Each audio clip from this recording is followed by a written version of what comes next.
Shalom, Bapak, Ibu, dan saudara-saudara yang terkasih di dalam Tuhan. Kebenaran saat ini berjudul Kesempatan untuk Meraih Dia.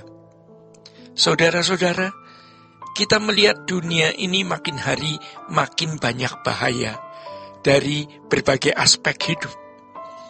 Kita melihat adanya obat-obatan yang ternyata bisa merusak organ tubuh yang vital. Dan baru ditemukan baru-baru ini di mana sudah ada korban.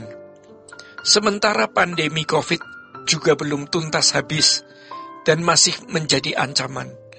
Munculnya varian baru di Singapura yang ditengarai sudah sampai di Indonesia. Semua ini merupakan fakta kehidupan yang terjadi di lingkungan kita. Belum lagi kejahatan manusia yang makin memuncak. Orang yang semakin nekat merampok, mengambil milik orang lain, membunuh, pendeknya bahaya ada di mana-mana. Tetapi ada satu hal yang harus kita ingat selalu, bahwa Tuhan tidak berubah. Kuasanya tidak berubah. Kasih setianya tidak berubah. Di tengah-tengah situasi dunia seperti ini, yang harus kita lakukan adalah kita harus sungguh-sungguh mempercayai pribadinya. Ini bukan satu hal yang mudah, karena Allah tidak kelihatan. Allah bukan saja tidak kelihatan, tetapi Allah seperti kadang-kadang tidak ada. Dalam pengalaman hidup, ada orang yang sudah berdoa, tetapi Tuhan juga tidak atau belum menjawab doanya. Ada orang yang sudah meminta sesuatu dengan sungguh-sungguh, tetapi Tuhan tidak mengabulkan. Hal itu sebenarnya bisa menimbulkan semacam kemarahan di dalam hati, ya. Walaupun sering tidak diungkapkan. Saudara-saudara, kalau kita peka, di dalam diri kita ada perasaan-perasaan yang cenderung memberontak daripada menyerah dan mengucap syukur. Tetapi mari kita belajar untuk mengenal Allah dengan benar dan menerima keberadaannya dengan segenap hati. Tidak ada jalan lain kecuali kita benar-benar menginvestasikan waktu, tenaga, dan pikiran untuk menemukan Allah. Bicara menemukan Allah, seakan-akan Allah hilang atau tidak ada. Allah tidak pernah ada karena Allah Maha Hadir. Allah ada di tengah-tengah kita. Allah meliput jagat raya. Allah yang mengatur tatanan jagat raya dan tidak pernah meninggalkan perbuatan tangannya. Tetapi kita yang tidak mampu menyentuh Allah, bukan karena Allah tidak mau disentuh, tetapi karena manusia berkeberadaan tidak bisa dan tidak mampu menyentuh Allah. Kalau seseorang mau menggapai sesuatu di ketinggian 2 meter misalnya, dia tidak sanggup melompat. Atau di ketinggian 5 meter, ia tidak sanggup meraih. Allah ada di ketinggian tertentu atau kawasan tertentu yang hanya bisa digapai oleh orang-orang tertentu. Tidak semua orang bisa. Ini bukan karena Allah menentukan siapa yang bisa dan siapa yang tidak bisa menggapai Dia.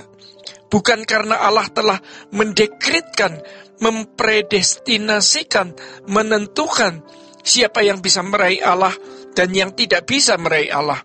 Allah tidak menentukan demikian. Semua orang diberi kesempatan untuk meraih Dia, tidak terkecuali. Saudara-saudara, tetapi ini tergantung kepada masing-masing individu. Apakah mau sungguh-sungguh menggapai atau mencapai Allah atau tidak? Jadi jangan berpikir bahwa kita tidak memiliki karunia khusus untuk menemukan Allah, karena kita tidak diberi karunia untuk itu. Itu penipuan dari iblis, penipuan dari kuasa kegelapan. Orang-orang yang tertipu oleh kuasa kegelapan, yang merasa dirinya tidak bisa mencapai atau menggapai Allah karena ketidakberdayaannya, dan dia merasa bahwa dia tidak akan pernah berdaya, akan selalu berada dalam ketidakberdayaan.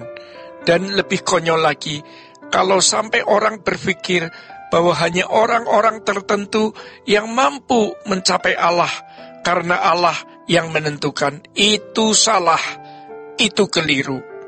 Allah memiliki tatanan. Allah tidak bisa digapai atau dicapai oleh sembarangan orang.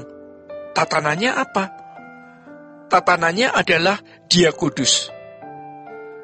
Dan yang mencapai Dia tentu harus orang yang hidupnya kudus. Yesaya 59 ayat 2 mengatakan, tetapi yang merupakan pemisah antara kamu dan Allahmu ialah segala kejahatanmu, dan yang membuat dia menyembunyikan diri terhadap kamu sehingga ia tidak mendengar ialah segala dosamu.